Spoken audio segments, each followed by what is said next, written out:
आपण पाहत आहात महाराष्ट्र टुडे न्यूज।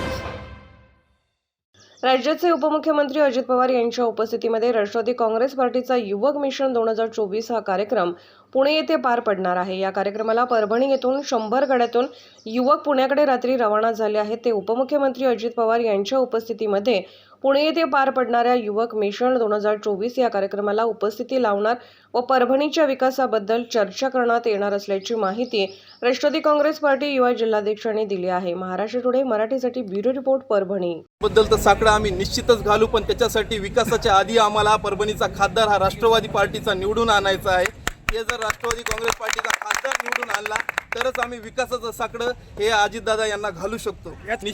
निश्चितच आम्ही हा पूर्णपणे प्रयत्न करतोय की आम्ही दादाला तेच साकडं घालणार आहे की राष्ट्रवादी काँग्रेस पार्टीचा गेल्या लोकसभेमध्ये आपण बघू शकता की किती मतदान आमचे पराभव झाला होता, पण किती मतदान किती डिफरन्सनं आमचा पराभव झाला हे सगळ्या परभणीतील जनतेला पण माहिती आहे। तर त्याचाच कुठंतरी आता बदला म्हणून आम्ही 2024च्या लोकसभेमध्ये राष्ट्रवादी काँग्रेस पार्टीचे आमचे जे उमेदवार राहतील त्याला पूर्ण ताकदीने निवडून आणण्यासाठी आम्ही युवक आज सज्ज आहोत।